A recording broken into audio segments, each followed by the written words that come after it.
Saudara yang terkasih dalam Yesus Kristus, jawaban-jawaban yang komprehensif itu saya jawab pada malam hari ini.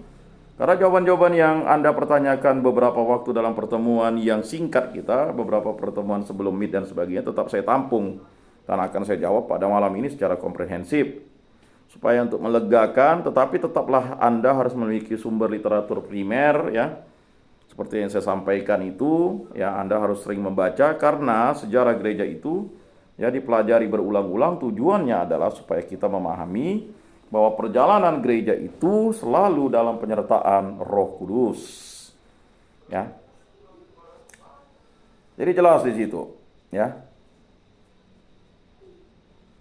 Jadi terjadilah yang namanya, ya kan, hal-hal yang bermanfaat. Ya. Contoh jelas kan?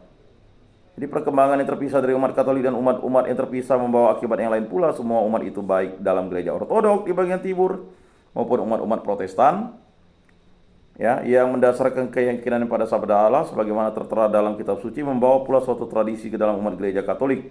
Umat Protestan menyandarkan diri pada isi kitab suci dengan lebih giat daripada umat Katolik. Ya, harus diakui. Kita kalau sesuatu yang baik itu mengapa tidak kita puji? Ya lebih giat, ya kan? Kalian saja sebagai mahasiswa Katolik itu kalau ditanya berapa jumlah bab dalam kitab Kejadian, pasti masih saja ada yang tidak paham. Ya kan?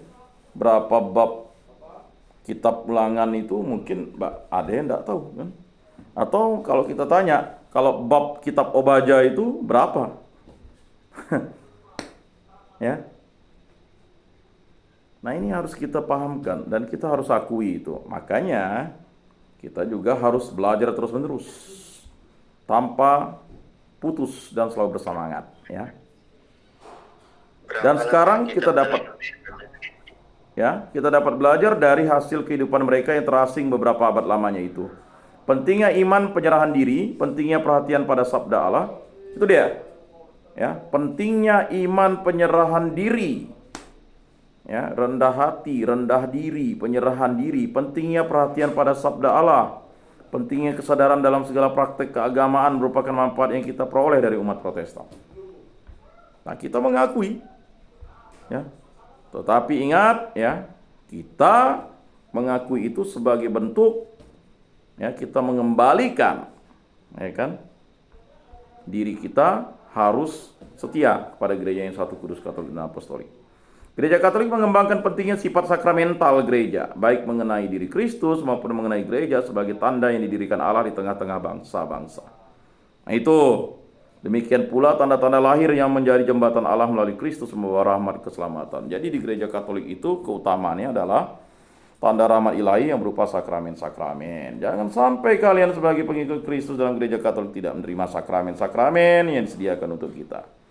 Ya, selain sakramen materai abadi selamanya, sakramen baptis kemudian disempurnakan dengan sakramen krisma, ya.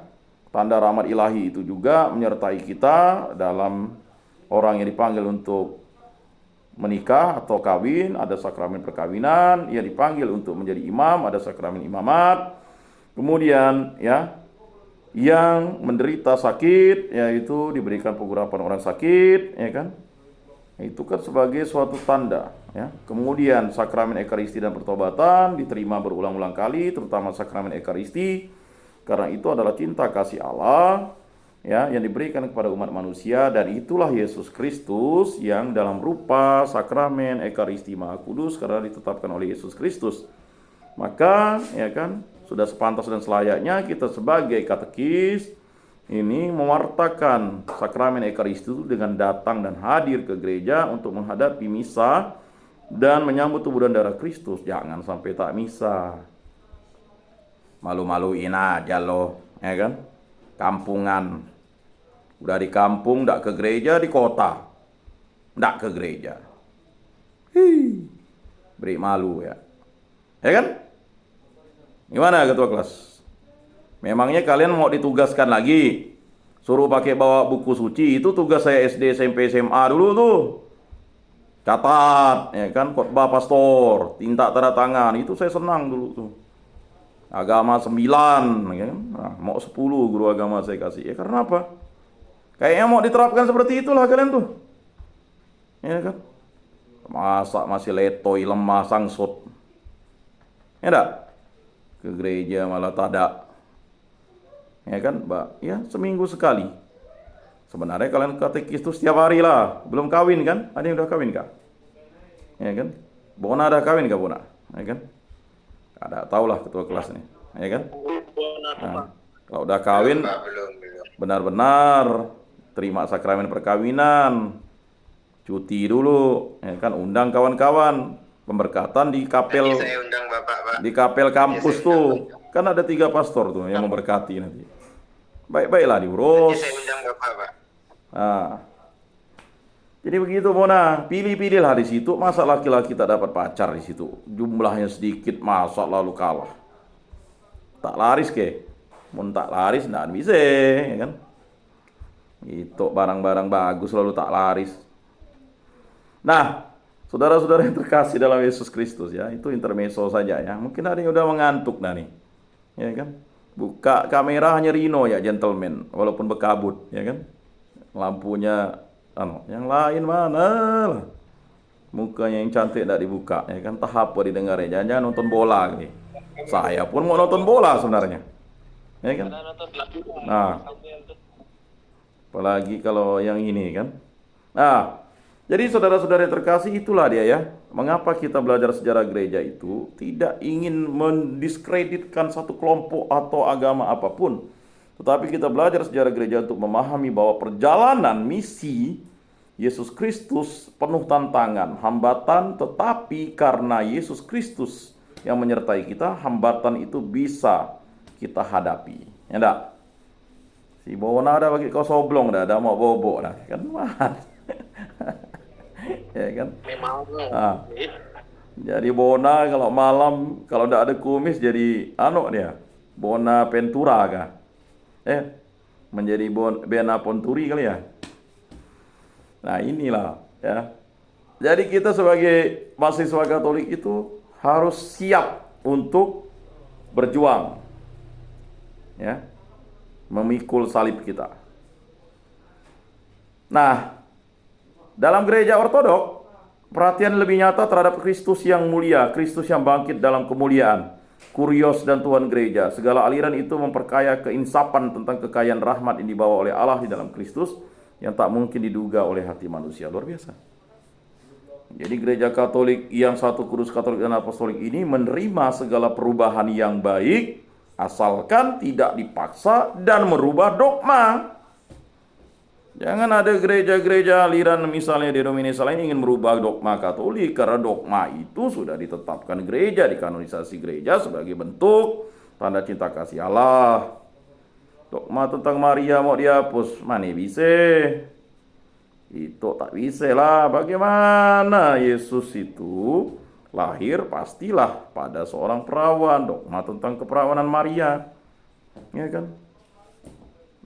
Menghapus tentang dogma Maria itu sama juga kita menghapus yang namanya peran manusia yang dipilih Allah, yaitu Bunda Maria. Kalau menghapus peran itu kan berarti kan tidak ada lah filmnya. Nah itu ya. Justru sekarang di zaman Konsili Vatikan kedua nampak kepada kita bahwa perpecahan yang menyedihkan juga telah membawa hasilnya. Semua umat beriman insaf bahwa perpecahan itu bukan sesuai dengan kehendak Yesus Kristus, bahwa Yesus telah berdoa untuk orang-orang yang percaya kepadaku oleh pemberitaan mereka, supaya mereka semua menjadi satu, sama seperti engkau yang ya Bapa di dalam aku dan aku di dalam engkau. Yohanes 17 ayat 20-21. Lebih nyata keinsapan bahwa di dalam umat gereja yang satu harus ada tempat bagi aliran yang berbeda-beda, yang bersama-sama dalam rasa persaudaraan bersandar pada sabda Allah yang satu, yang mempersatukan orang beriman yang bersifat membentuk keluarga yang satu. Maka justru dalam Konsili Vatikan kedua tampak kepada kita keinginan akan desentralisasi, bahwa Kuria Romana tidak bertugas untuk mengurus segala bentuk gereja di semua bangsa dan negara. Pucuk pimpinan Bapa Suci tetap satu, tetapi uskup-uskup merupakan kolegium rasul-rasul. Nah itu. Dan bukan hanya sebagai wakil uskup Roma. Umat gereja di benua-benua lain di Asia, di Indonesia dengan tetap memelihara persatuan keluarga dengan seluruh umat gereja sedunia di bawah puncuk pimpinan Uskup Roma membawa suaranya sendiri. Ya, jadi jelas di situ kita ini adalah satu keluarga, satu kolegium, gereja yang satu kudus, katolik dan apostolik. Ya, yang mengikuti jalan salib Yesus Kristus. Dengan demikian ia mengembangkan kehidupan gereja dengan wataknya sendiri dan memperkaya kehidupan gereja sedunia dengan manfaat bagi seluruh umat gereja internasional. Umat gereja merupakan kehadiran Yesus Kristus di tengah-tengah dunia. Dalam abad yang lampau, umat manusia masuk zaman ilmu pengetahuan, zaman teknik, dan zaman massa. Nah, jadi itu. Sekarang kan ada zaman ilmu pengetahuan, zaman teknik, dan zaman massa. Sekarang zaman massa, media massa, ya kan? Medsos, media sosial, ya. Terutama sudah Perang Dunia Kedua, seluruh dunia mempunyai hubungan satu sama lain. Bangsa-bangsa yang dulu dijajah sekarang merdeka. Forum dunia memperlihatkan keberadaan segala bangsa. Umat gereja harus menyadari kenyataan itu dengan tetap bersandar pada sabda Allah. Peranan kaum awam atau laos. Ya, namanya laos ya, kaum awam itu dalam gereja mempunyai suara dan pertanggungjawaban sendiri untuk memberikan tenaga kepada perkembangan, kemakmuran dan kebahagiaan manusia seluruh dunia. Ingat itu ya, peran kita sebagai awam. Ya. Ada 3 jenis umat. Umat perjabatan itu adalah ya uskup, ya kan, para imam dan ya yang sudah tertabis ya. Kemudian ada umat inti, biarawan, biarawati, dan umat awam. Awam, laos namanya. Ya, tahu laos? Awam itulah. Kita lah disebut laos. Dapat istilah baru ya, laos. Ya kan? Kalau caos, kacau. Kalau laos itu awam, ya kan? Dalam gereja mempunyai suara dan pertanggungjawaban sendiri. Kita punya suara dan pertanggungjawaban sendiri. Untuk memberikan tenaga kepada perkembangan, kemakmuran, dan kebahagiaan manusia seluruh dunia. Jadi kalau kalian nanti jadi guru agama, muridnya kaya, itu berarti kalian berhasil.